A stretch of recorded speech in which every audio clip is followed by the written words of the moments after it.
Hello বন্ধুরা, আজকে আমি বানাবো কুমড়ো দিয়ে চিংড়ি মাছের দারুণ একটি রেসিপি। কুমড়ো দিয়ে চিংড়ি মাছ রান্না করলে এই রান্নাটা খুবই মজাদার হয়। তো বন্ধুরা, একবার অন্তত ট্রাই করো। আর এরকম তরকারি হলে ছোট থেকে বড় সবাই খেতে ভীষণই ভালোবাসবে। আর বন্ধুরা, এরকম তরকারি বানানো খুবই সহজ। তো চলো বন্ধুরা, দেরি না করে রান্নাটা ঝটপট শুরু করা যাক। তো প্রথমে গ্যাস অন করে কড়া চাপিয়ে দিয়েছি। কড়াই এখানে গরম হয়ে গেছে, সর্ষের তেল দিয়ে দিলাম।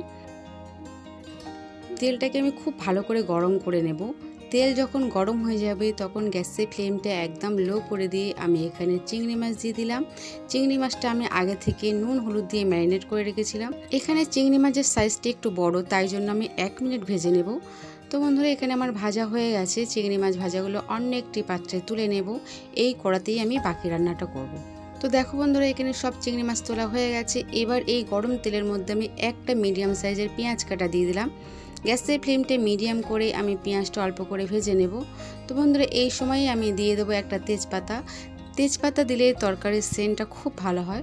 তো এখানে আমার পেঁয়াজ ভাজা হয়ে গেছে। এবার এর মধ্যে আমি দেখো গুঁড়ো মশলা দিয়ে দেব।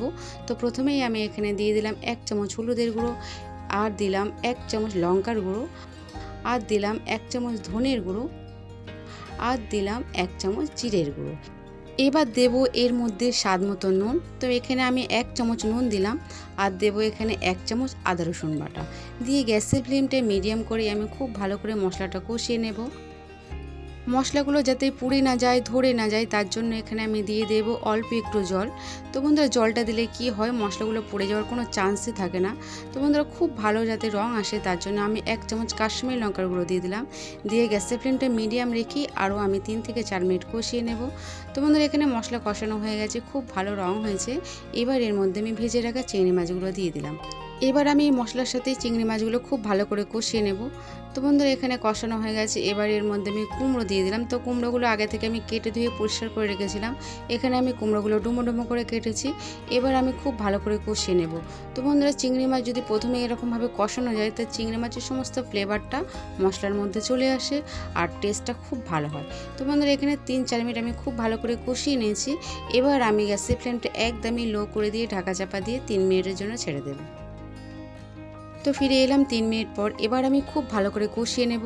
বন্ধুরা, এই সময় কষালে কি হয়, মশলার কোনো কাঁচা গন্ধ থাকে না, আদা রসুনের কোনো কাঁচা গন্ধ থাকে না, আর সবজিরও কোনো কাঁচা গন্ধ থাকে না, আর তরকারির টেস্ট খুব ভালো হয়। তো আমি খুব ভালো করে এখানে কষিয়ে নিয়েছি। এবার এর মধ্যে দিয়ে দিলাম আমি পরিমাণ মতন জল। তো বন্ধুরা, এমন জল দেবো যাতে কুমড়োগুলো খুব ভালোভাবে সফটভাবে গলে যায়। এবার আমি গ্যাসের ফ্লেমটা হাই করে দিয়ে 8 থেকে 10 মিনিটের জন্য ছেড়ে দেবো। তো ফিরে এলাম আমি এখানে 10 মিনিট পর। তো উপর থেকে আমি গরম মশলার গুঁড়ো দিয়ে দিলাম। গরম মশলার গুঁড়োটা দিলে কি হবে, এই তরকারির সেন্ট খুব ভালো হবে আর খেতে খুব ভালো লাগবে।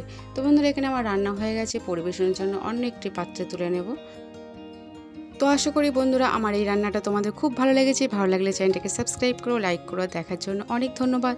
আর হ্যাঁ বন্ধুরা, কমেন্ট করে জানাতে ভুলো না রান্নাটা তোমাদের কেমন লেগেছে।